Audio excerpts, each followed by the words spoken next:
So those are all the amazing things that we're going to do. And then we'll also tell you at the end about some upcoming teacher events, because we are striving to be the national leader in justice education at Eastern State Penitentiary Historic Site. And so we have lots of great ways that you can continue to engage with us. We'll drop a survey, and we'll also share any materials with you that you heard about on this call. So with that, I'm going to turn it over to Keith, who I have known for a very long time, and some of And you may have heard when you she's came on telling the you guys call. she's telling you guys how old I am and how young she is. No, we're the same age. When we were coming on the call, he said, if Lauren calls me, I'm gonna do it. And I feel the same way about Keith. Keith is one of the many incredible teachers that I have had in my life, in my career. He is also a professor of political science and faculty director of the program on urban inequality and incarceration in the Lang Center for Civic and Social Responsibility at Swarthmore College. He has headed a multifaceted research project examining the alarming incarceration rates among Black males and the wide-ranging impact of the return on inner-city families and neighborhoods. He has also taught and mentored incarcerated men in several jails and prisons in Pennsylvania for nearly 20 years. And I know that he is about to blow all of your minds. So I'm going to turn it over. I'm not sure about all that. I'm sure, because you did it for me.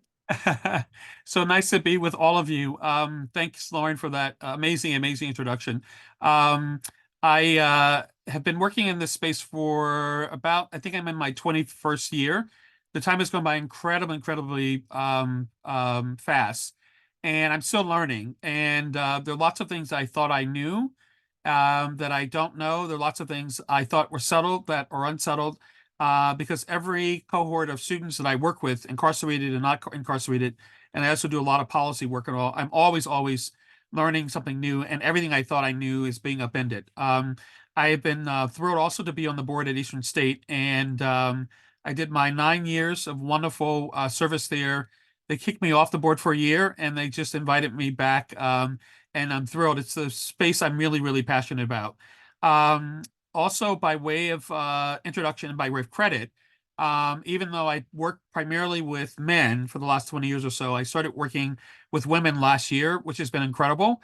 And it was my time with the teachers and the teacher scholars at Eastern State last August that inspired me to do a new course on the school to prison pipeline. And so I have 18 students from Swarthmore, Haverford, Bryn Mawr, and we are looking at much of what you guys are grappling with in the classroom, and it's been incredible. So there's now a new course at Swarthmore on the school to prison pipeline, in part inspired and started by the teacher scholars from last year. And in that space, you will clearly see shortly, there are lots of things I still don't know and I'm learning. So I'm not going to really lecture so much as just give you a sense of some of the things that we've been thinking about. And a lot of this will be familiar to most of you, but we'll give you some broader context. Let me see if I can share my screen.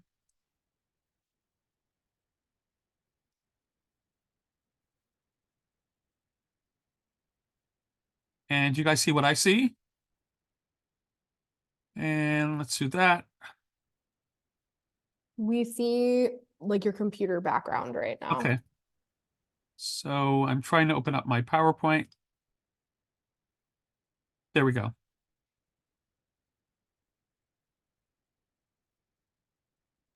Yeah, we can see it now, Keith. Okay, perfect. And then let me go show slideshow. Okay, so I'm just going to walk you through some of the things that we've been grappling with, some of the things I'm folding into my research. And of course, this slide here is very familiar to all of you. Oops, go back. Let's see if I can go back. Sorry about that.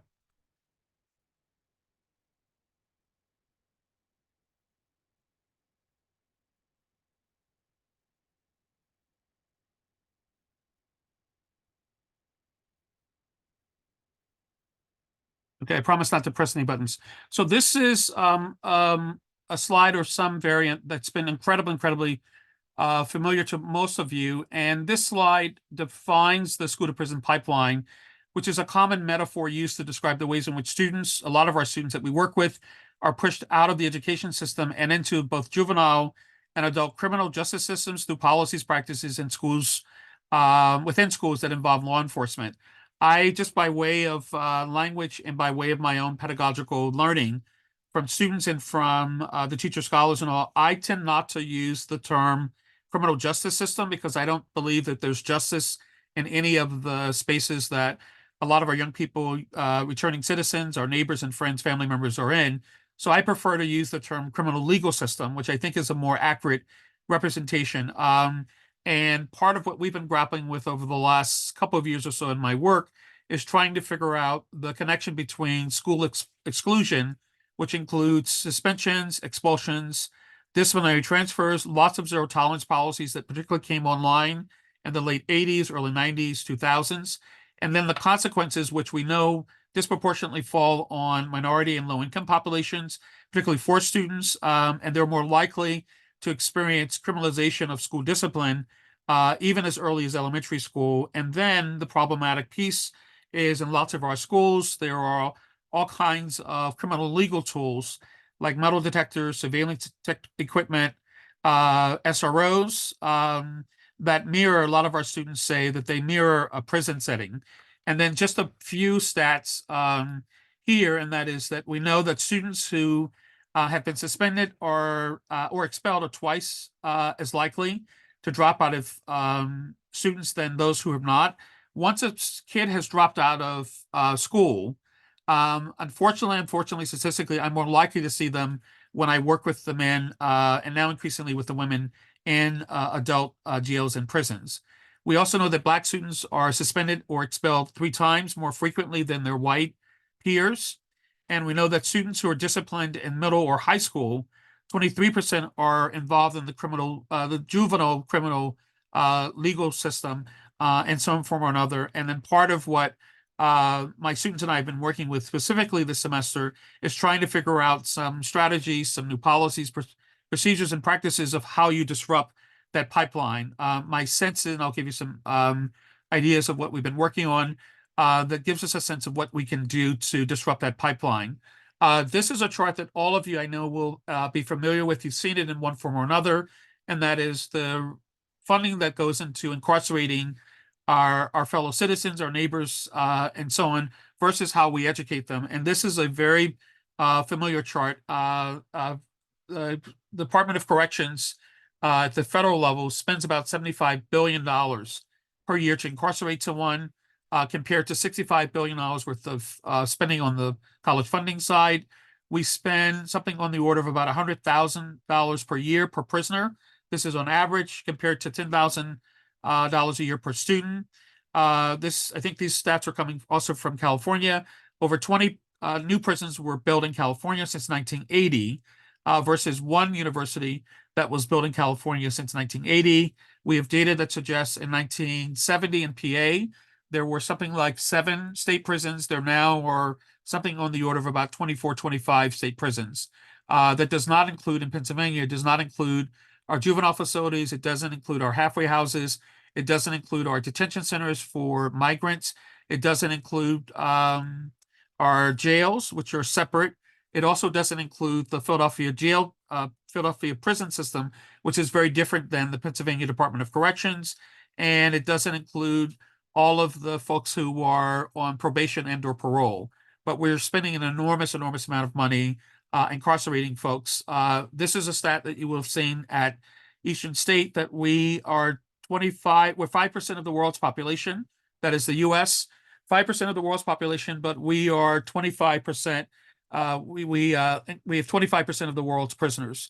And then the alarming stat here is 1 in 4 Black males are likely to go through some portion of being in jail, probation, parole at some point in their lifetime. And we have next to the highest rate of incarceration in the world, globally, which is problematic.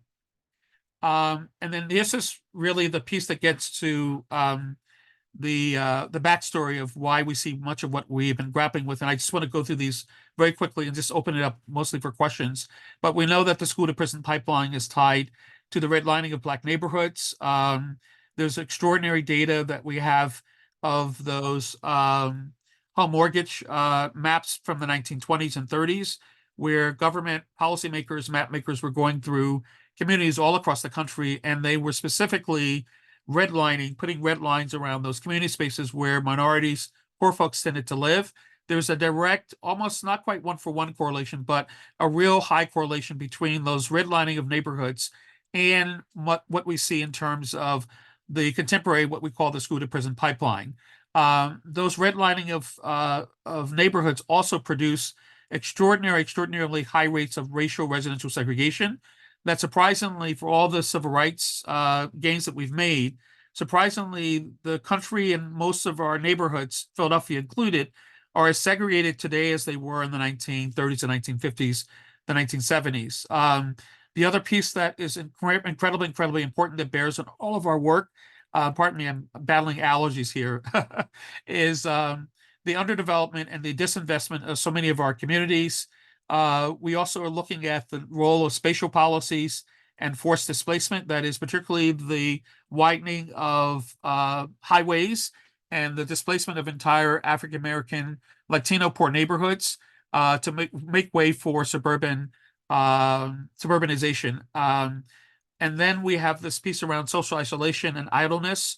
My grandmother used to say that idleness is the devil's plaything. And part of what we see is a lot of our kids are not involved in or engaged in activity that keeps them busy, keeps their minds cooking, gives them a chance to do critical thinking skills, particularly after school. And so they are idle. And when they're idle, they are finding themselves sometimes in the wrong places, the wrong times, with the wrong crowd, doing the wrong activities. The other piece that we're starting to see is the lack of contextual mobility for families. That is, a lot of data suggesting that families that were impoverished or living in impoverished communities in the 1970s don't have the means to be able to move to better neighborhoods, better schools, and so on. And then the other piece, which is really problematic, and we're trying to figure out what to do here, is there's this high level of interpersonal violence. And this is coming from the work of our colleague and friend, Eli Anderson, who was a longtime faculty member at Penn, now at Yale, who essentially is saying that because of the distrust of the police and the distrust of the stability of neighborhoods, a lot of individuals, particularly males, are taking it upon themselves to essentially police their neighborhoods. And there's a high level of interpersonal violence that also makes its way into the classroom.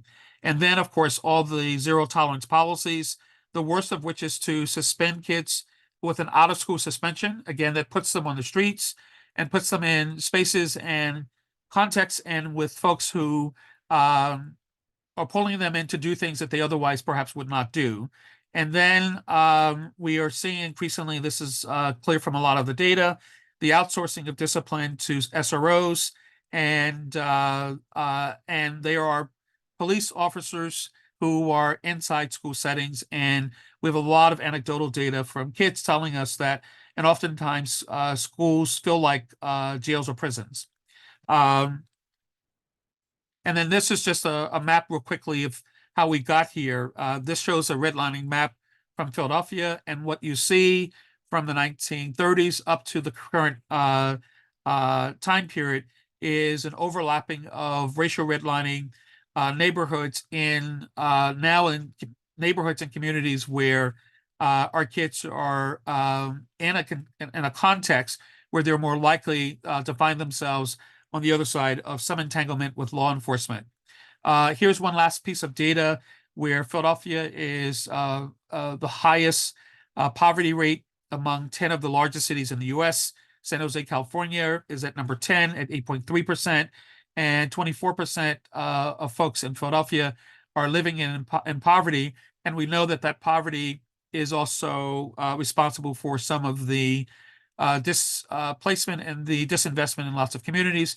And then here are maps showing the unemployment rates and the high incarceration rates, again, overlaid with poverty. And so we know that there's a real interlocking of some of those variables.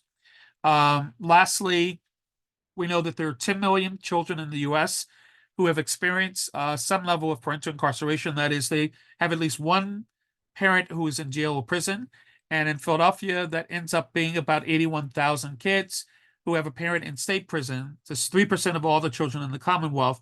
This, again, does not include any kid who has a parent in prison, I'm sorry, in jail at the local level, or who is under probation or parole. And that gives you just some context that also helps you understand and figure out and make sense of some of the things that you are seeing in your classrooms. And also underscores we have a lot of work to do among all of us. So those are meant to just spark conversation and to get you upset and angry about some things, and but to provoke an interesting set of conversations and questions. And I'll open it up for discussion. Thank you, Keith. And we definitely have time for questions. So if you just want to come off mute and share a little bit about you, the context that you're coming from, and then share your question.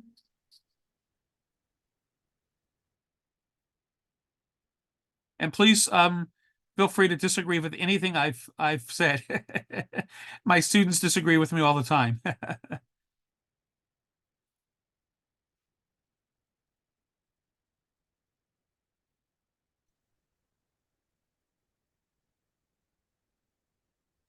If chatting's also better, you can put your question in the chat and I'm happy to share it, read it out loud.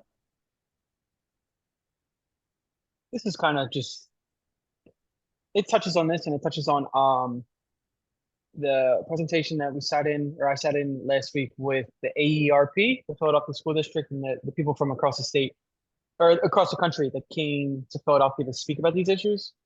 It's crazy that we see these same issues in city by city by city. And I just wanted to share that. I just hope one day we could come up with an actual sound solution or infrastructure or real system to really try to start peeling these layers back. Mhm. It's just so discerning. It's so discerning. No, I think that's right. I mean, I would just add to that. It sounds trite, but I don't mean it to sound trite. The easiest way to disrupt the school to prison pipeline is to make sure that kids and adults are not in kind of low-hanging fruit to be on the other end of law enforcement in the first place. And I think a lot of that comes from what you guys are doing, and that is more investments in quality teachers such as yourselves, and getting investments in communities where if you can move people from a space of poverty and move them from environments where they're concerned about interpersonal violence. And some of the young men I work with, if you ask them, they're a hell of a lot smarter than I am, but if you ask them, how did you get in this pathway, they oftentimes will say something happened, some trauma, something happened between the ages of maybe 5 years old and 14 to 15 years old.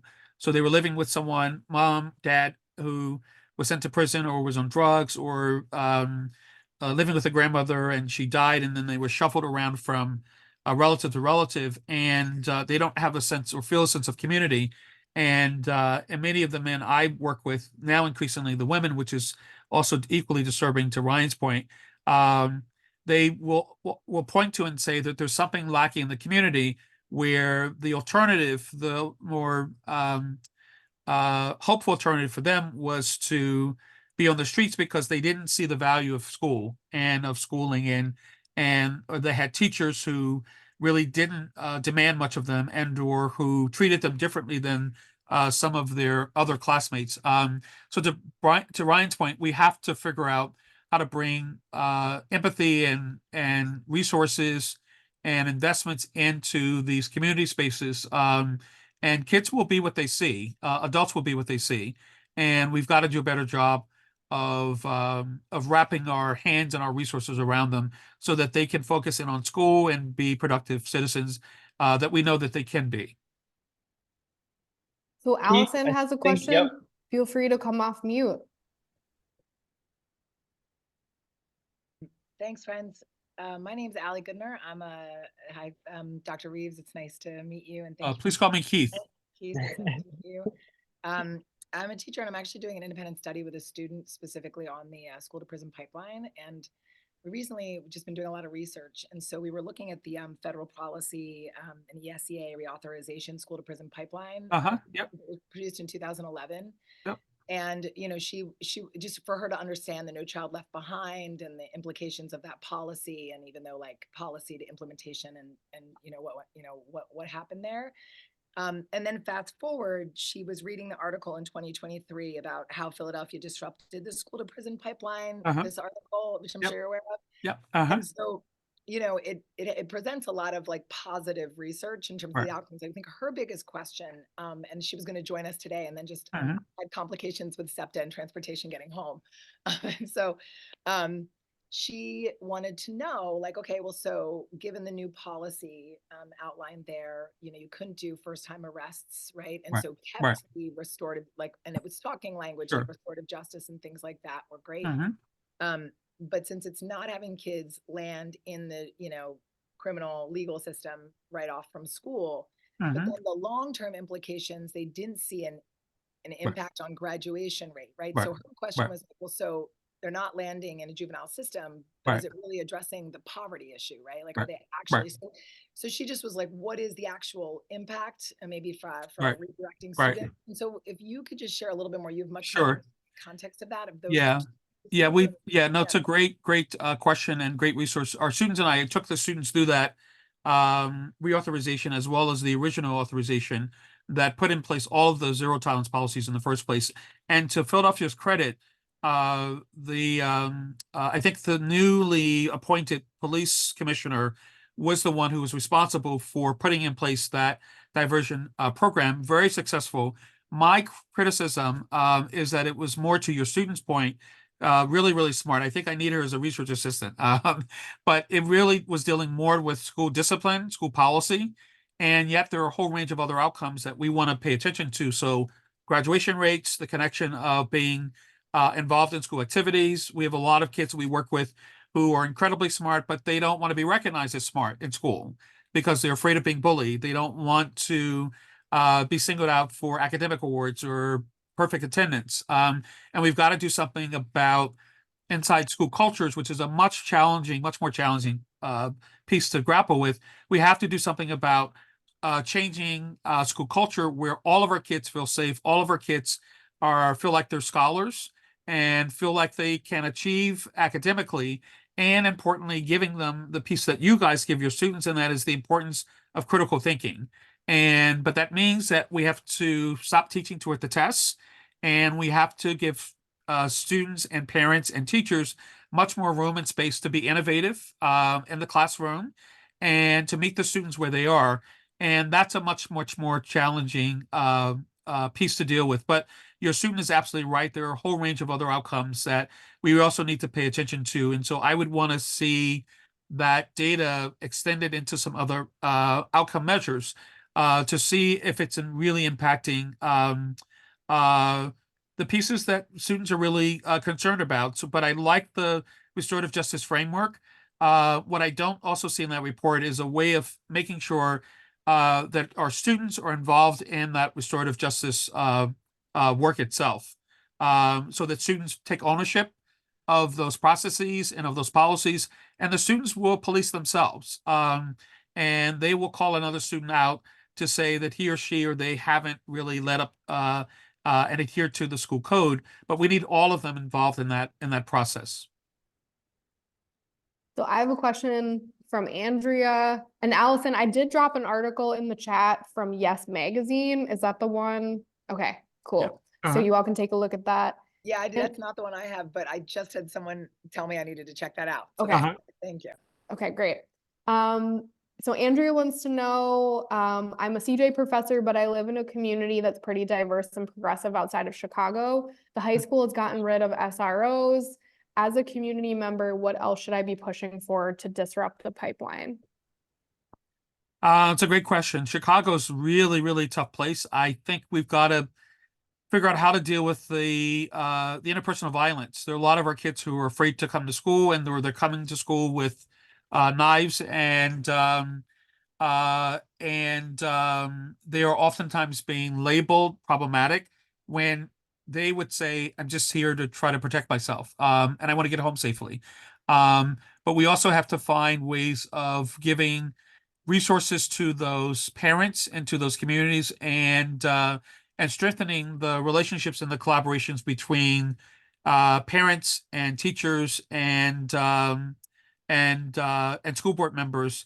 And I would press your churches, synagogues, and mosques to step up and do more.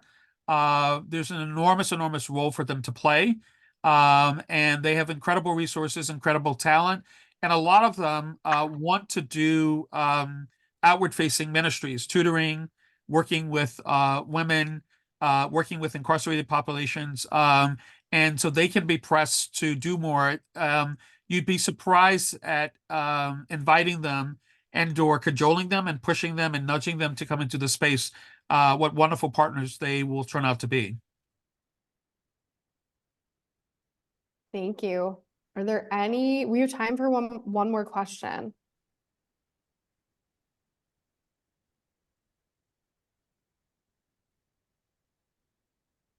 So I have a question for Ryan and Tiffany, to get me off the hook for a bit. So both of you have been in this space now for, it'll be a year come August, specifically with Yes. EFP. And you've learned a lot, but you've also brought a lot to the table. What are one or two best practices that you would give us? You guys are inside the classroom. Ryan, you're on a different side of the classroom space. But what advice, what one or two pieces would you give us of what we could do to help support the work that you guys are doing? Oh, that's a tough one. Ryan, you go first. I mean, I'm biased, especially with you, Keith. I think you do a lot to help us facilitate and add to our work, right? I just want to say, like, sometimes when it comes to academics or classroom aspects, from my experience and what I just experienced this past month and whatnot, some of the scholars and the higher intelligence people that I came across, they get out of touch with regular society. And they start using words that are not common to common folk. If this is common problems in a day-to-day basis in schools and neighborhoods, how do you relate to a kid, or how do you really connect with a community if you might be saying some good stuff, but I don't know what you're saying? Sure. There's a disconnect in the vocabulary aspect. Right. And I'm not saying to, I guess, grind it down, but at the same time, be mindful of your audience, be mindful of who you're talking to and how you're trying to fix things. But from a supportive aspect, I think things like this, the woman that we just saw in here that had the Grant Boulevard, that's awesome. Grant Boulevard is a place out of West Philly. They hire people coming out of prison to help, like, second chances going forward. So, like, I don't know specifically, you put me on the spot right here, but I think that's just the work that everybody's really contributing to and going forward with. And overall, I think the hardest thing is, and the most important thing is, there's ups and downs in life, just to not lose hope and to give up on the frustration that we come across. Everybody deserves a chance in a future. And just because maybe that chance or that future doesn't open up for that person right now, it doesn't take away from the effort you're supposed to put forth. That's just my personal belief. No, that's really helpful. I will communicate some of that to some of the folks whom I work with. They need to hear that. So that's awesome. It's frustrating. Yeah. Thank you. Tiffany, what would you I was gonna chime off of Ryan as well, because I had to, like, all the information that we got, I understood it. I went to college. I mean, getting a master's, all of that good stuff. Like, I went to private school, so I deal with the students that get kicked out of Philadelphia school district. They come to me. So I got the behavior kids. I got the kids that don't want to come to school, like, hate it. How do I make them love it? So one thing that I did learn from the program, from going to go to the prison, is looking at my classroom, looking at the teacher's classroom. My classroom looks like the same exact classroom that the prisoners are at when we went to, we were at Chester. Yeah, so when we went there, we went to Chester. My classroom looks, the classroom that they're going to get their GED looks just like the classroom that the school district has.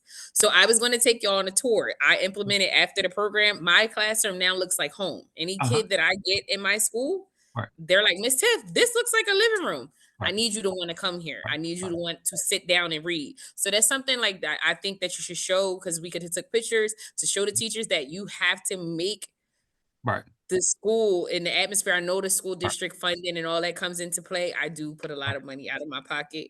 But I can see a difference from last year. This is my Sure. second year teaching compared to this year, Sure. making them my classroom more welcoming. So Uh-huh. That's awesome. I was going to point on that. I did. When you said that, I'm like, yes, our Awesome. classrooms look just like it. So Awesome. Yeah. And kids will tell us that their school classrooms feel like prisons, mhm. Oh, and how they're being overly monitored, and they're not safe spaces, and they're not welcoming, and which means they're not bringing their best selves to us, as well. But that's a wonderful, wonderful suggestion. Thank you for that. yeah, if I can just add to that real fast. Uh-huh. I think you said something very important where we have to kind of get back into the mindset of the kids in the classroom to change it. Because you said when higher academics is not awarded, nobody wants to stand out or look like they're smarter than their peers. It goes back to like the basic elements of like being smart wasn't cool growing up. Right. You wanted to be part of the crowd. You didn't want to be. You wanted to go with the flow and just be like one of the guys or one of the girls. And standing out, it didn't do you any favors. Right. It actually made you kind of like, well, where I'm from, it kind of made you a target. Yeah. To where Absolutely. Right. now, and it's something, I don't know if you mentioned it this time, but it's something that's always stayed up with me. When the kid has a traumatic experience from 5 to 14, if they don't Right. have somebody in a higher level Right. and like a role model aspect Right. from a higher Right. intelligence to pull them with them, 9 times out of 10 they're going to fail. So I think it's important what Tiff said, making an environment very, very comfortable and Uh-huh. very, very welcoming. A place they want to go, not they have to go. Right. And then in addition to that, I mean, being a good teacher and being a good person, it's to me, it's like one and the same. Uh-huh. It's very, very difficult to have that balance, especially when I don't go in a classroom every day, but I want to teach the kids and I want Uh-huh. them to respect me, but I also want them to be like, okay, well, if he could do this, I could do this. Right. And Yeah. really just being like I don't want to say like a beacon of hope, but change the narrative of what's acceptable, what's cool, what's possible. And we also forget this is stemming from not only school, but the neighborhoods. Right. And if you see Exactly. people in the neighborhoods where it's like, Right. you're looking at certain role models in the neighborhoods, these people ain't role models. Right. They're just people we see every day that turn Right. into role models out of common appearances. Right. So it's Right. like, there's a lot of different aspects where we could do all the work in the books and we could do all the works face to face, but we Sure. really have to break it down to the Right. baseline levels of like, how does it start and how do we really detour this? Sure. And I would just add a couple of things. There is power in the tongue. And so I'm Yes. going to give you a wonderful and not so wonderful anecdote. One of the guys I worked with, who was responsible for inspiring my prison program, about 12, 13 years ago, he did about, I think, a 27, 29 year bid at Graterford. This is the old Graterford, not the Graterford Phoenix, the new prison. And he was probably 9, 10 years old or so, loved astronomy. 2-parent household, father brought in a telescope for Christmas. And on the other side of the Christmas holidays, teacher says, bring in your show and tell, right? We all did that at one point. He brings in his telescope, and the teacher said to him, oh, you're not going to amount to anything. Why don't you do something with your hands? Destroyed him, absolutely destroyed him. Destroyed him, took his confidence from him. And his view is, well, if his teacher, who is a teacher and authority, and she must know what she's talking about, says to me that I can't be an astronomer and I shouldn't have any notion, he grew up in Philadelphia, I shouldn't have any business looking at stars and learning about the cosmos and so on. And he just started being more attracted to the streets. And the streets and that street culture had that gravitational pull where even with being married, a young family, he took the teacher's advice and became a licensed professional welder. Even with all of that, it wasn't sufficient enough to keep him away from the street culture element. And he landed himself a 27, 29 year bid at Graterford Prison. And he talks to this day about the power, if his teacher had said something different to him, might he been on a different path or different trajectory that would not have allowed him to be low-hanging fruit and low-hanging prey where law enforcement was concerned. The last thing also that before I lose my voice and due to allergies, I get the right to give you guys a homework assignment. LZ told me that. And if you have not seen it, I want you to please, please, please watch The Wire, season 4 in particular. It is the best thing on television. Barack Obama says it's the best show ever on television, better than Sex and the City, better than Sopranos. It is an extraordinary extraordinary series based in inner city Baltimore, and it's got 5 seasons. But it's season 4 that's focused on the school district that you really, really want to pay attention to. It is mind-blowing in terms of the insight that it gives us about what actually really is going on with our kids and the ways in which they are navigating these spaces inside the classroom, inside the hallways, inside the building itself, inside going to school, getting to school, leaving from school, as well as the home environments and the ways in which the various systems, all of which touch on the work that you do in the school system, are helping and sometimes impeding the work that we do. It's extraordinary. And so I want to encourage you to take a look at it. The Wire, 5 seasons, but season 4 in particular focuses on the school district. You'll never be the same on the other side of it. And just to also give you a heads up, a trigger warning. It is tough and grit television, but really, really worth the watch. Thank you, Keith. And thank you everybody for your questions and the conversation. I am going to turn this over to my colleague, Ryan. Ryan, if you just want to like say a little bit about yourself and then what you're going to do with us. Sure. Good. All right. Let me just share my screen real fast. Let me see. Okay. So let me see real fast. Where does this go?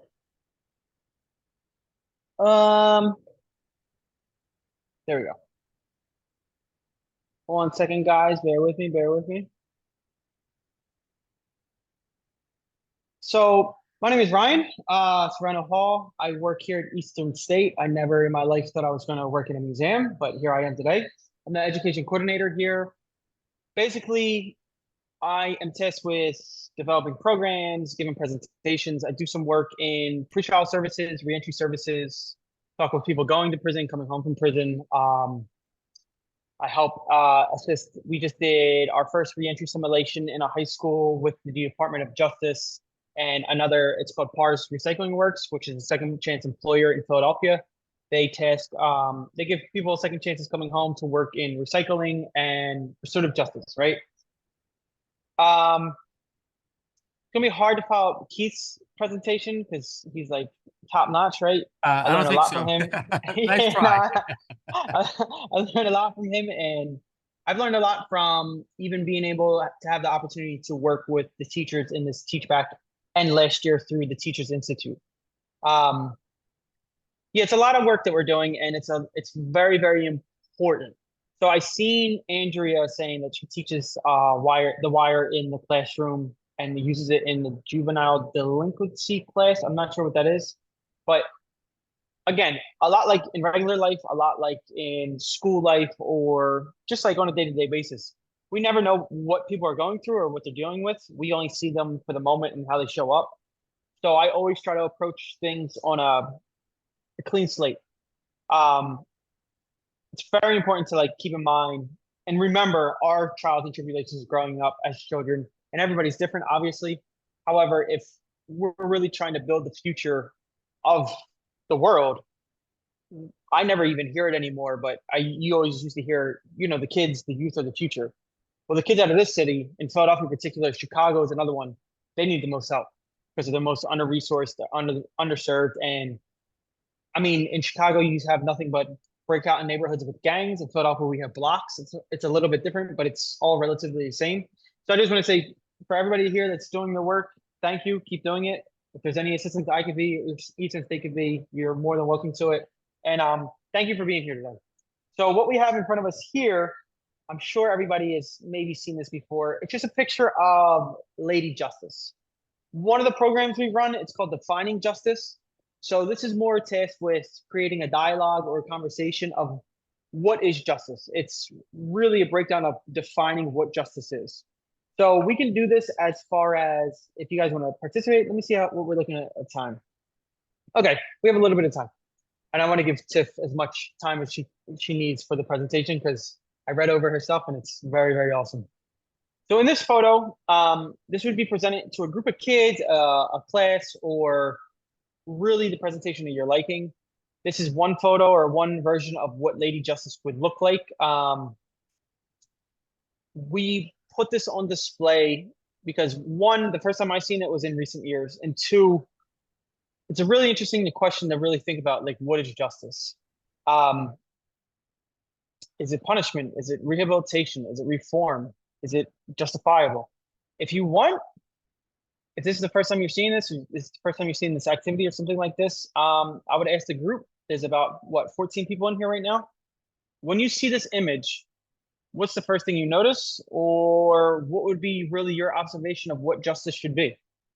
So you can either come off a mute and just say it, or you could put it in the chat. It looks like the observation is that it's supposed to be balance. Yeah, very much so, right? That's a good observation. Things in the chat. Looks like a balance of two things. It's a Oh, woman. I noticed the scale first, the balance. Old. yeah, it's old. These are good observations. These are very, very good.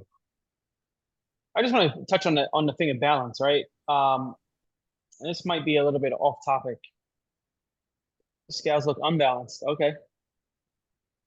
A lot of people compare chess to the strategy of life, or you can really focus on this balancing here. Sometimes, not even sometimes, all the time, we don't all start with the same variables. And when we look balanced like this, where you're weighing those scales as far as what is balanced in that side of justice, well, if coming from where the most of us come from, if we already have so much stuff against us, what are we balancing here? We're not even starting on the same playing field. We're starting like this leverage. So it's very interesting. And when you say old, yeah, this is it's pretty old. It's definitely pretty old. The most remarkable thing I've learned by working in this museum and taking a trip to Alabama for the Equal Justice Legacy, the EGI down there, it's a museum about slavery to incarceration, a lot like the school to prison pipeline. None of these issues that we face that we're trying to solve are new.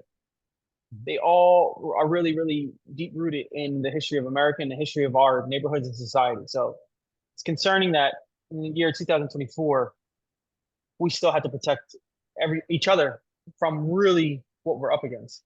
I argued with doctors about you, Reeves, and I'll tell you later about about the school to prison pipeline. They were trying to say it's a nexus. I said no, and I could break it. I'm an example. So, yeah. So old, the balance.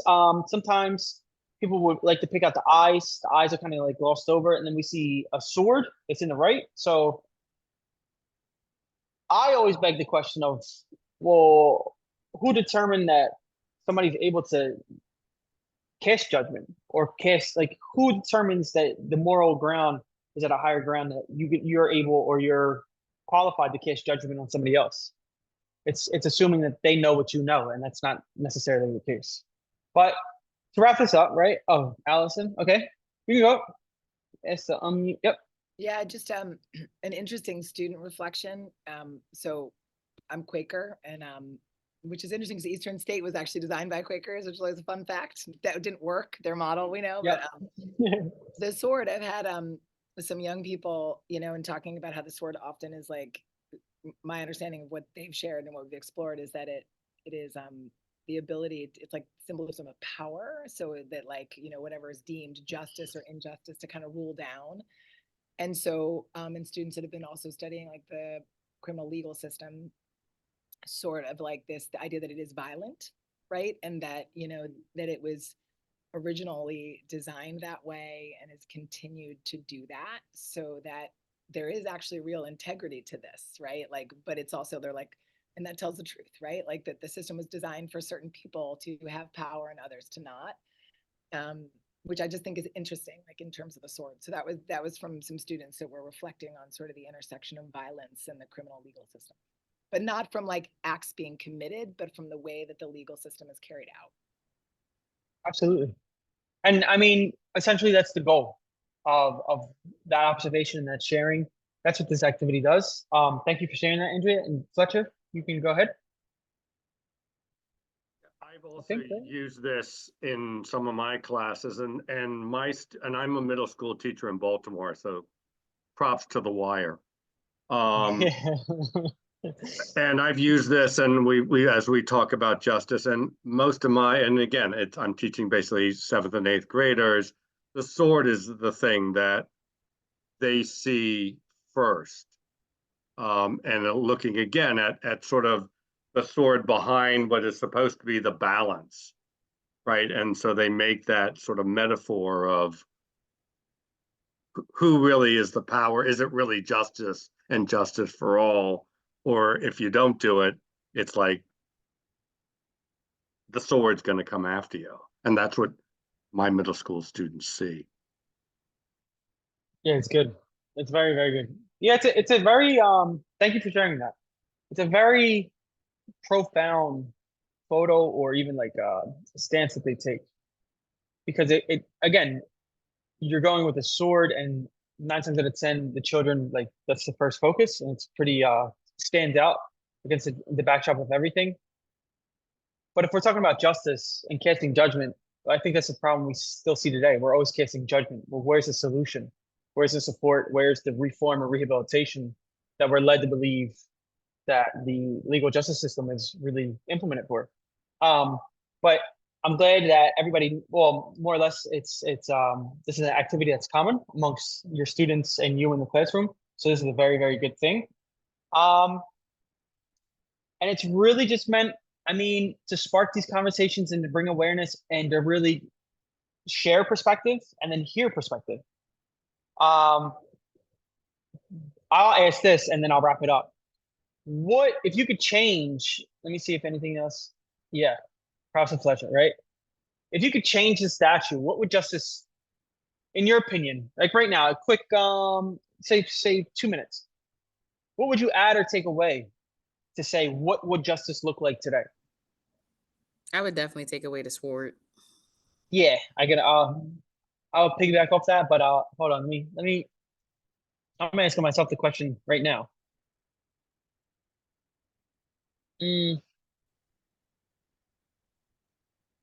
Ryan, can I ask a clarifying question? Yeah. Do you mean what it looks like right now, or what we would want it to look like right now? What would you want it to look like? Yes.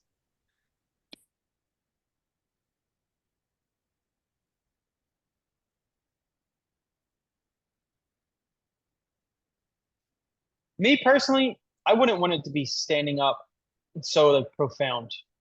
I would much rather be like, I would feel better if it was like sitting down with a book in front of it or something more observant, not so much not judgment like this. This looks very judgmental to me. It's like your time's ticking up, even though it's a balancing scale. That's me. Let me see if there's anything in the chat here. I like what Fairness. Dr. Keith said about fairness. You don't know how to show it, but I get what you're saying. Yeah. Yeah, absolutely.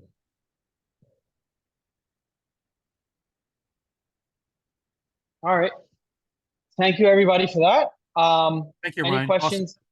Yeah, no, thank you. Thank you for all the feedback, especially doing things like this really give me hope and more energy, re-energize me to hear that teachers in the classrooms are implementing stuff like this and having these conversations with the children, and doing this work day to day. The work we do is really like pretty much in the shadows, and we don't really, I mean, some of us do, some of us don't see the positive effects that it has and the ripples it has through our communities. So when you meet and you do these teachbacks and these talks with other individuals that work in these spaces, it's always, for me personally, it's rejuvenating. It's re-energizing, because we're up against a lot, but it's good to see that there's people out here really putting their best foot forward and providing hope for the future. So on that note, I'll end it. Thank you everybody for listening to me. Thank you for participating in this presentation a little bit. I'm going to turn it over to Tiff, and she's going to break down really what she implemented in her classroom. She was a teacher in the Teacher Institute last year. She's a friend of mine. She's a great person, and I'll turn it over to her now. Let me stop sharing. Andrea has a question, so Oh. you can answer that. Yeah, go ahead, Andrea. I'm sorry if it's Andrea. Andrea, sorry.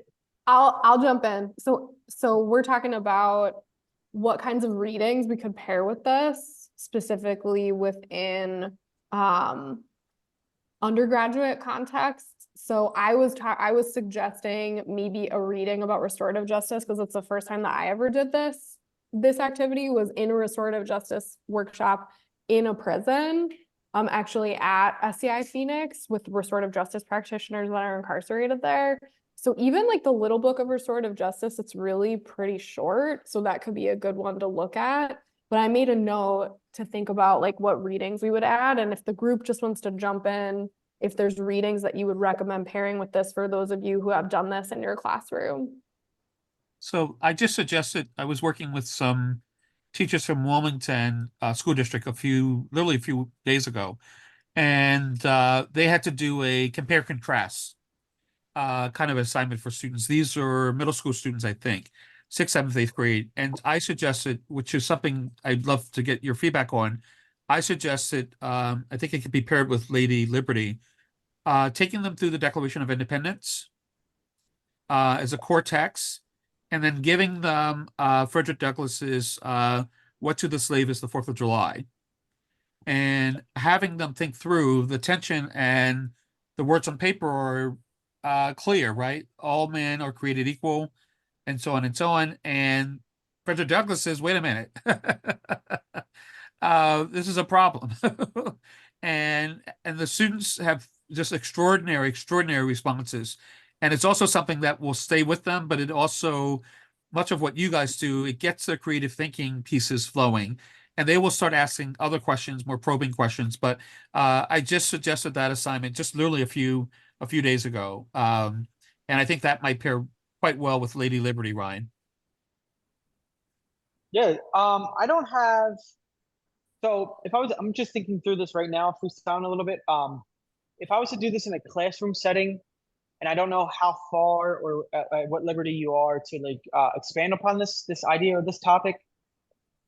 Me personally, I would do something with the sentencing disparities between federal statutes and state statutes. So like across the United States, the decriminalization of marijuana, it's implemented for like medical uses on a state by state basis, but under federal law, it's still a class 1 substance. So if somebody was to get caught with it, I mean, it's the equivalent of very, very hard drugs. And it's very severe time being allocated to that sentencing.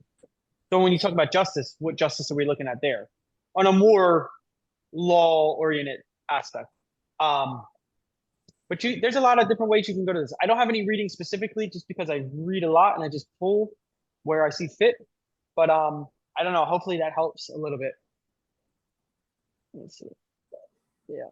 I think Fletcher has something to share. I have also used a picture of the graph from Eastern State, and my kids are just like, they see that the graph, and again, I'm from Baltimore, so we don't come to Philadelphia for that. But I have a picture of the graph, and every time I show that, it's like the conversation. And again, Dr. Reeves, your statistics, right? I mean, those are, factual things that and again, dealing with middle school students, they grasp that.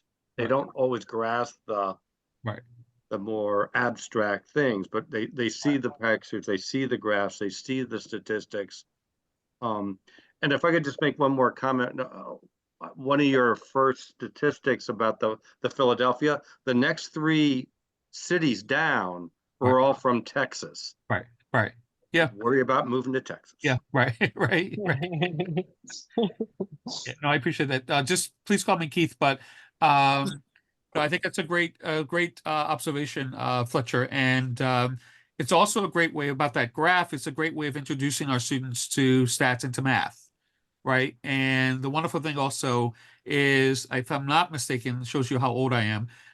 If you go far out to the graph, there is an empty bar, and it essentially says, can you imagine what the number might be in the year, what is it, 2040 or 2030 or something, 2040?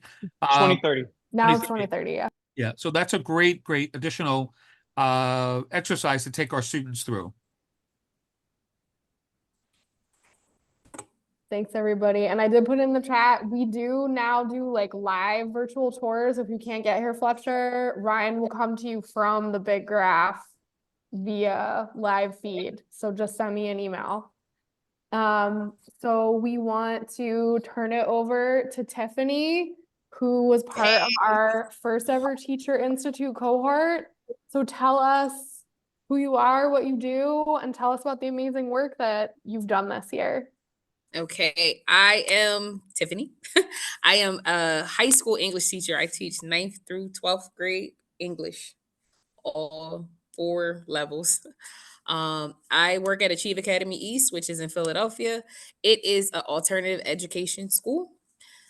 And you'll see a PowerPoint I'm going to present in a second, but a brief little information about Achieve. We are the school that if you get kicked out of Philadelphia, so that is for drugs, fighting, attendance issues, you come to us. You are in my program for a minimum of 45 days. And it can extend, like I have kids who've been here all year because they just can't get right. So that's how that works. So it's a revolving door. We get kids constantly, new kids sitting in my classroom. Like my freshman class has over 34 kids in there right now. They actually had to break it up. It's too many because the goal of our classrooms is smaller classroom sizes to have the kids learn how to sit in a regular classroom. So my school, we implement 2.5 hours of therapy a week, social emotional learning classes amongst the basic subjects. So they literally come here, they can't get any type of elective other than language and gym. They get the core subjects. We literally have to teach them just how to sit down and not fight. But we also learn at the same time the why. And that's why I did the Institute over the summer, because when I presented the why to them, my kids look at it completely different. And my goal is, I don't want you to become the stat. I don't want you to become that student because that's the direction you're going in. I do get the kids with the ankle monitors on, all of that. So bear with me for my presentation, but I love them. I talk about them all the time. I am going to present. I do apologize if it doesn't come up. I told them that I am not tech savvy. Again, I'm a second year teacher.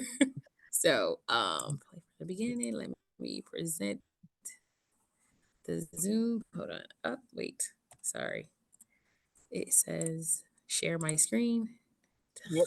And I try to say I'm in the middle of my classroom to try to make internet connection. So share. Okay, there we go.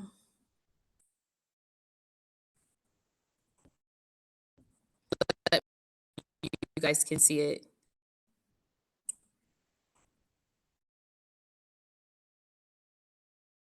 Because I can't see you.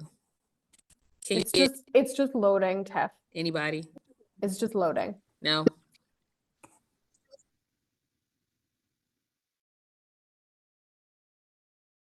I see it. I see it. You said to come off mute for us.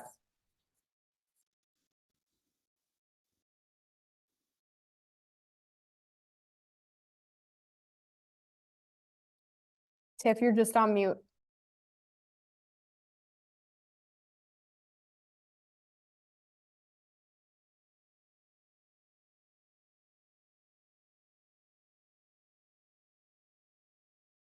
Unmute me. All right, I'm off mute. Now we're gonna go back. All right, we can hear you.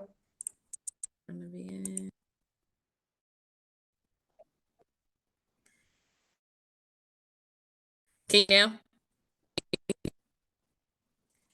Can you hear me now? I hear you. Okay, great. And you can see the screen, correct? It looks great. Okay, thank you. All right, so my lesson was understanding the causes and effects and societal implications of mass incarceration in the prison to pipeline phenomenon. My agenda for today is just an introduction, some of the essential questions that we had, and who my school is, the importance of understanding my why, the stats, what I wanted my kids to know, and also what we did in class. And we used some books to tip off. The lesson took about This particular lesson can take about 6 weeks. So for teachers, you literally have 6 weeks to go over everything and know the understanding and did the students learn anything.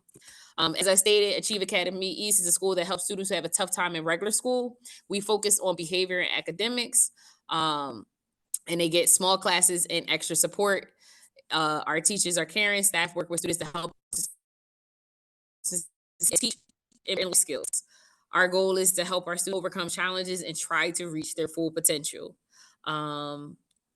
And we have a lot of programs like targeted interventions and behavioral issues. We give the students counseling services as well as like academic accommodations to help them while they're here.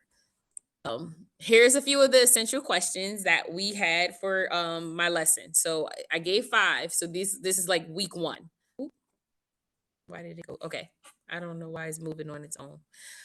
Week 1, each day I gave an essential question. So if the essential question lasted more than a day, so some of these questions lasted more than 2 days, we went over that, like, and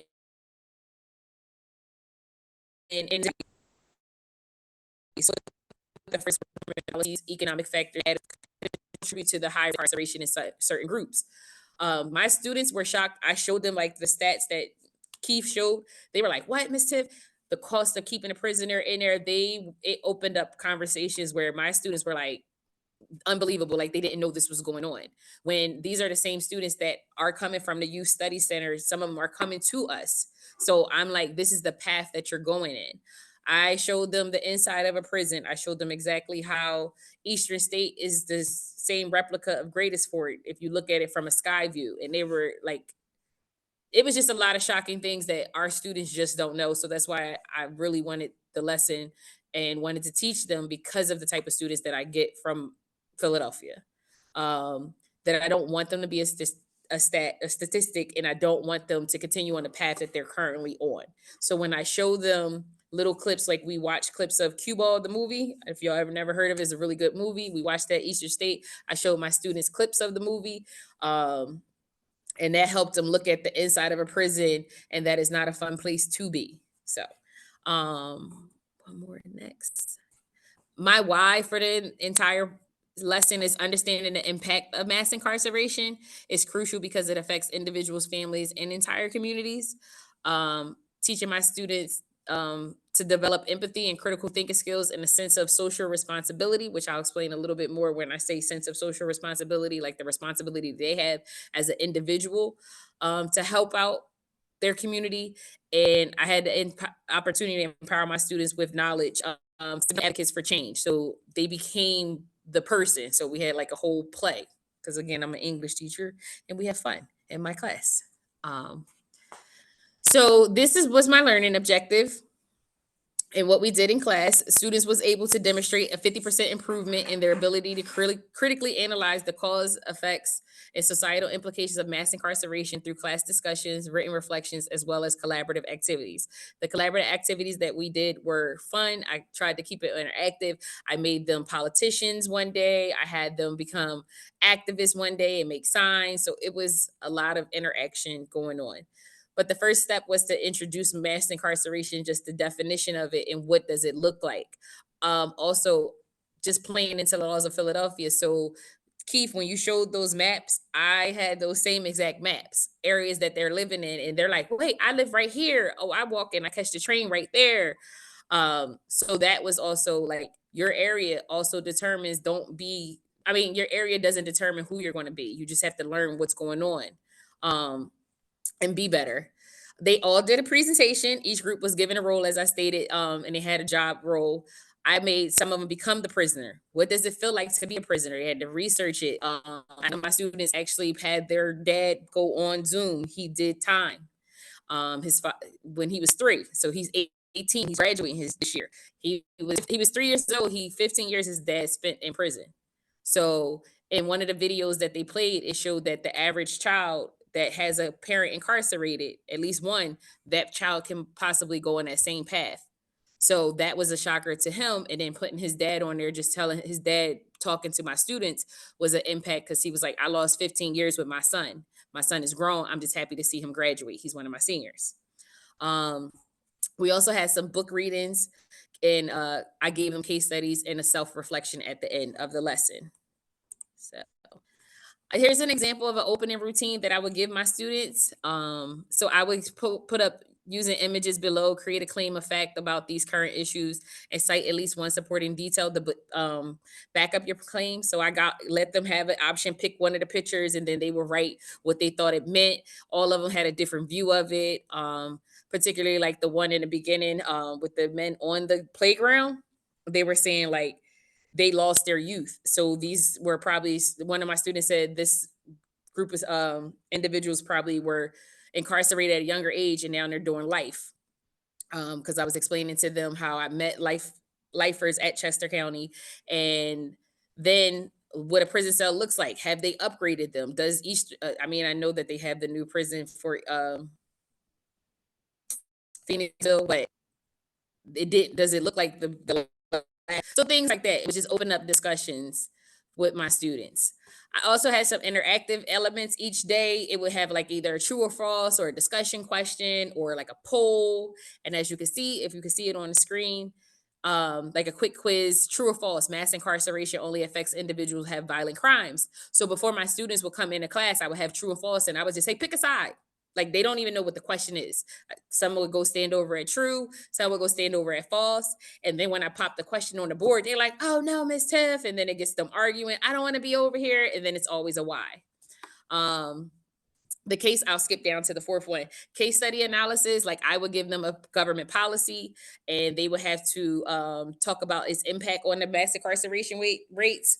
One of my policies that I gave them was like they had to get divided into groups, and then they talked about the war on drugs. So, or minimum sentences. They didn't know, like in California, the 3 strikes law. And I showed them a clip of cue ball again, where one of the citizens, one of the prisoners was put in jail for stealing, but it was his 3rd strike. And he's been in jail since for 25 years. I mean, he's home because of Kim Kardashian. We talked about that, but that was a lot. Like Miss Tiff, he did 25 years just for stealing. I'm like, yes, because different states, different laws. So that was fun, especially like the interactive, because then they got to be like the government, like especially when I had politicians, my kids would do all these harsh sentences, and it was funny because it made them be like, oh, well, you shouldn't do this in California. I wouldn't do that because that means that they're losing their life because of circumstances. So that was fun. I know y'all asked about text, but since I teach high school, these are the texts that after we finish the whole lesson, my freshmen, I implemented The Long Way Down by Jason Reynolds for my freshman and sophomore classes. I'm sorry. And then for my juniors and seniors, they got to pick which book they wanted to read because there's one class of each. My juniors did Racial Innocence, and my seniors did Stamped. So all of them deal with racism and like just biases and the struggle of equality. The reason why I did Long Way Down, because it just talks about the cycle of violence, and for my underclassmen, so the cycle of violence and how it starts, and it doesn't stop unless you stop it. So, and thank you for listening. Any questions? Come on, Tiff. This is amazing. I would love to hear any questions from folks on this call, but Tiff, this is unreal. Your students are coming to Eastern State soon. I can't wait to meet them. Thank you. And that was just shortened. I need y'all to know that. I know they come in on the 8th. I can't wait. Yeah. You meet my kids. They're actually excited because now they can look at what they saw. So what questions? I do want to say that I tried to condense my lesson. I did condense what into the PowerPoint for presentation purposes, but we had a lot of activities. They did poster boards. They created like one of my groups, I said, if you were to implement change, what would you do? And then my seniors did a whole, like they would start a basketball league, like not AAU, like something that's free. And then they went into the cost and they had to say they had to literally like find, because it was their senior project. So my seniors are graduating. So they literally had to find what is cost to implement the program. Why do you think Philadelphia doesn't have a lot of programs? And that's when they learned like, oh, it's not a lot of space for them, or the city is shutting down because the community doesn't want kids in areas. So the community fights back. So that's why these rec centers are closing, because you bring kids and then the community's like, oh, I don't want them because they bring drama. So how do you not do that? And they're like, we need more hands on deck. We need volunteers. Everything can't be paid for. So it was fun. One of the poster boards, I'll show you. Can you pass me that? I'm sorry. The Philly Fast Break. One of my seniors he created his own youth basketball league. So this is his poster. It was huge, but so that is what it looks like. And then he talked about the program, and then he had pictures of kids and what he would want. So this is his whole thing that he would do. So. And Tiff, you said sorry, Okay. Ryan. You had said on the beginning of the call, not everybody was here, how the trip to SCI Chester that we did in the institutes, we visited an active prison, how that shaped the way you set up your classroom. Can you say more about that? So when we visited the prison, there was the white walls, there was the brick, and there were a few pictures, like, you know how we have the pictures that the school district may give you that has what an adjective is, because I'm English and things like that, but it's really not home. So if you look at my classroom, I brought more, because I do get mostly African-American students at my school. So I brought people that they know, people that they don't know, to get them to ask questions. Like, who's that, Miss Tiff? Oh, that's a boxer. Oh, that's a rapper. So they can see that you can still be great. And a lot of these people came from circumstances that they live in. So, and then I keep it like really homely. So I have like couches around. That's why I stayed at school today. So they can sit and read anywhere. So, and then I have pictures of my students so that they know that I love them and stuff like that. So it's like home. And that's pretty much what my class, and their work is all over. So they get to come in and see it. And oh, that's my daughter. I'm sorry. She's doing her homework. So yeah, so I try to keep it looking like a space that you want to come in, because when I walked into the prison and saw where they were teaching, I was like, this is how some of my classrooms look. And I'm a new teacher. I don't want this for my students. I want them to be like, Miss Tiff, I love it here. Now I can't get them out my classroom this year. They come constantly, but at the same time, at least I know they're coming to school.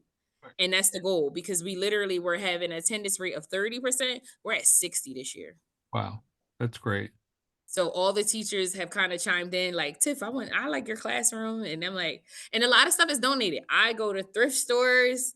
So teachers, if you don't know about Donors Choose, I use Donors Choose like no other, because there's always somebody like, oh, what can I help the youth? Here you go. Here's my link. I have a classroom uploaded. My kids need books. My kids need cozy chairs. So I just want to point this out to, I don't think people are really like, I don't think they dig it. You're working with the kids that the schools, the neighborhood, sometimes they family are saying like, you're not nothing. Like you're not no going to be good. great. You ain't gonna be nothing. You got them there working on arts and crafts projects, thriving. Like, you got me so hyped right now. I got them reading books. Like, these are the kids that you got them participating. You see them. They feel like you see them. You are, man. They call me Mama Tiff. They call me Mama Tiff. I love all my kids. I'm like the mom. Like I'm still strict. I do not play with them. No. But I love them at the same time, and I give them tough love at the same time. But I tell them, you are not your circumstance.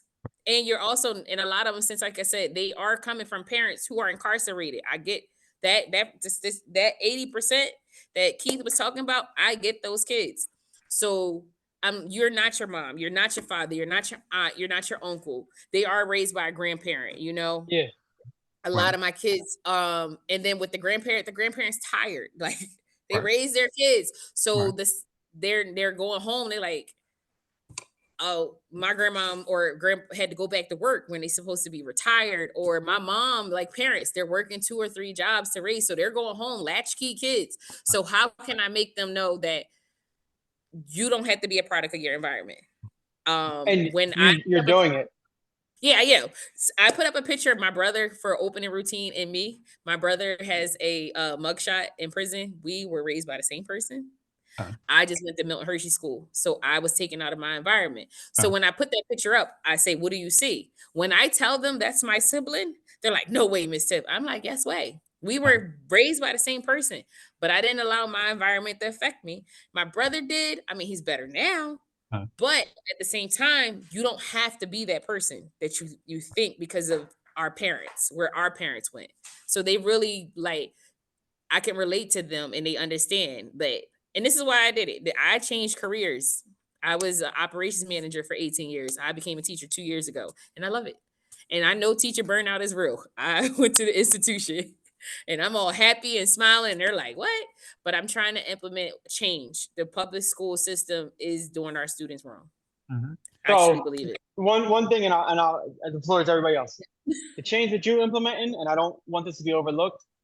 You might be really creating an environment or a moment or a time in these kids' life, but this is the first time they feel proud of themselves, Right. and they're Okay. creating something and they're being acknowledged for it. And it's like it's difficult because they have to leave in 45 days because of transitional school.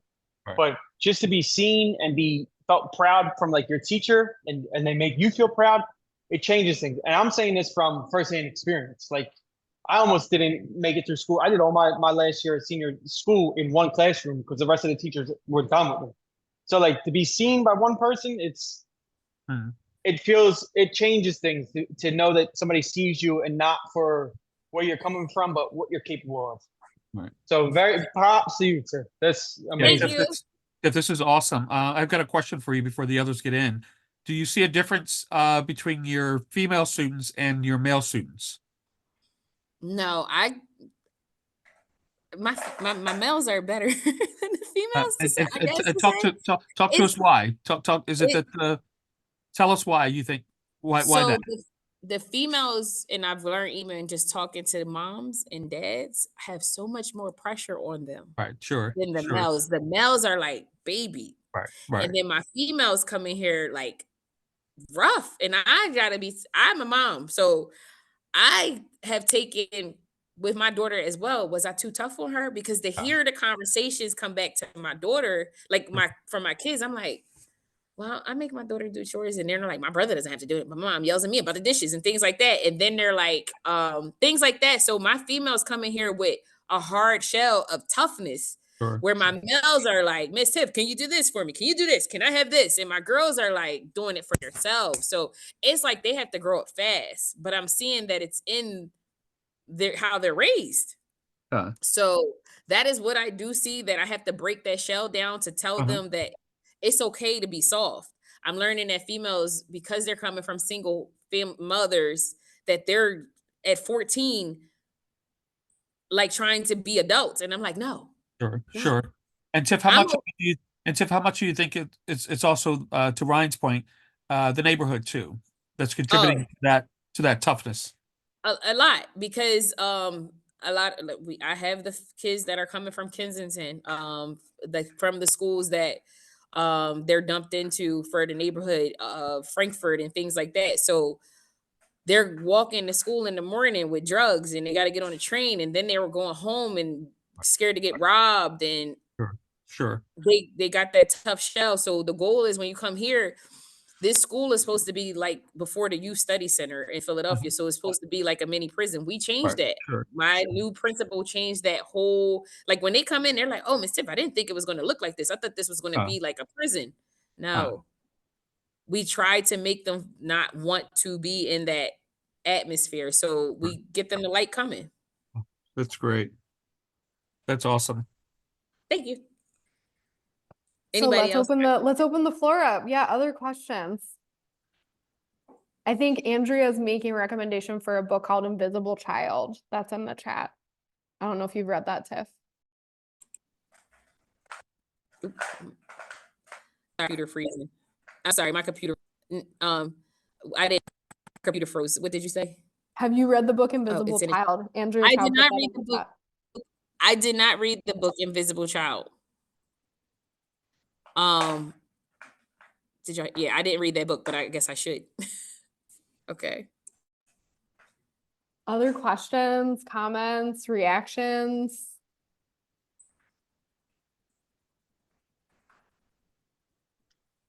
I was just saying that Invisible Child is about a youth who grew up in New York City and then went to Hershey as well. I used it in one of my undergrad classes. In my desk. I'm definitely going to pick that up. Thank you. I'm going to, if you're a Philadelphia school teacher, I'm going to drop in another, I think it's phillybookshelf.org.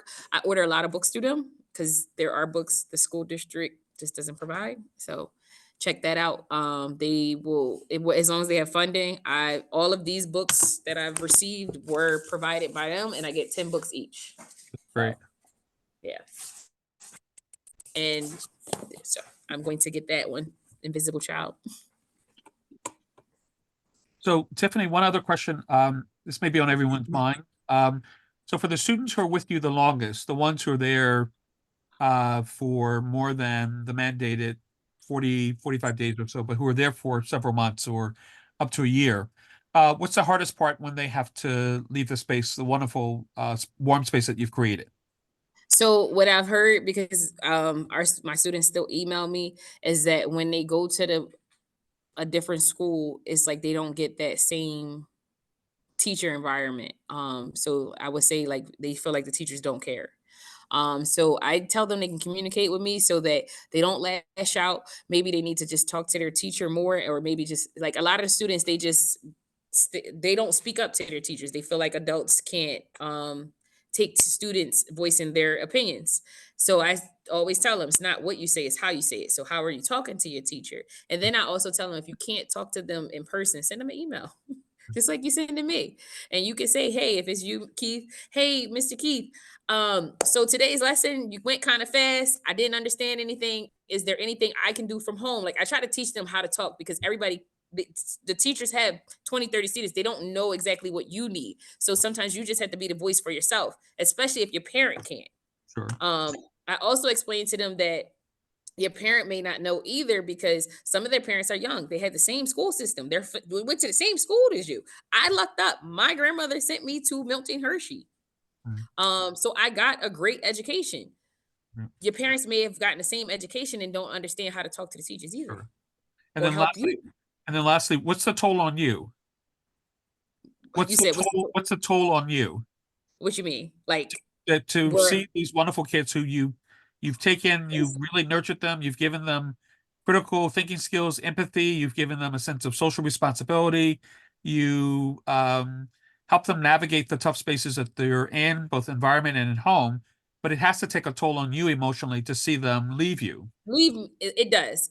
And that's why I said I have pictures. So I only showed you one poster, but I literally take a picture probably with 90% of my kids.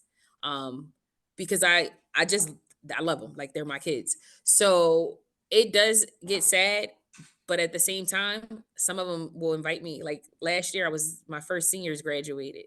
They've already called me, Miss Tiff, I finished my first year of college. So that's the good part, that obviously I did something good, that they still communicate with me. It may get lost 3-4 years down the line, but a year later to have my seniors say to me that they're finishing their first year of college, like I have 5 seniors graduating with me. I deal with all the seniors. So I talk to them right now. You can communicate with me. I'm okay with that because I don't get you for a full school year. So you don't get all of me as a teacher. So if you need me 3 months down the line, text me. Email me. So it does get sad. I do miss them. But at the same time, I know I'm leaving an impact on them. Ooh. And Tiff, would you share your email in the chat? Yes. So that folks can get in touch with you. Yes, especially like I said, I did shorten up the resources, but I do have like worksheets that I did and things like that helped with my lessons. So I really want to thank everybody who was here. I want to really show some incredible gratitude and respect to Tiff. It's amazing to like spend the summer with you and then we don't know what happens and now we see. Oh my gosh. Ryan, It was fun. yeah, Ryan for facilitating our activity about symbols of justice, and Dr. Reeves for sharing all of his work and information about the school to prison pipeline. And don't forget your homework, which is to watch season 4 of The Wire. There are lots of other ways that you can engage with Eastern State as a teacher, as a human. We have a Justice 101 coming up tomorrow night, which is also virtual. It's about the 13th Amendment. It's a panel discussion.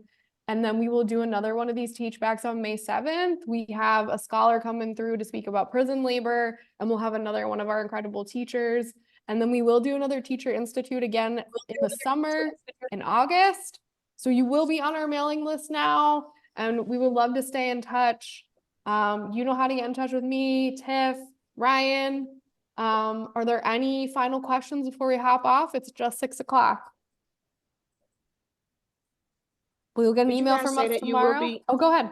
Go ahead. Did you guys say you will be sharing this, the video, the recording of this? So tomorrow you get an email from our team. It will have the recording of this as well as Okay. a survey. So if you Okay. are in Pennsylvania and you want to receive Act 48 credit, definitely fill out that survey because that's how we'll make that happen. But we're open to feedback from everybody on this experience because again, this is a brand new series for Eastern State as a result of our inaugural Teacher Institute. So thank you everybody so You much. guys are awesome. Thank you. And Thank have a you. great night. Thank you. Bye, everybody. See you. Thank you. Bye. Good night. Good night, everybody.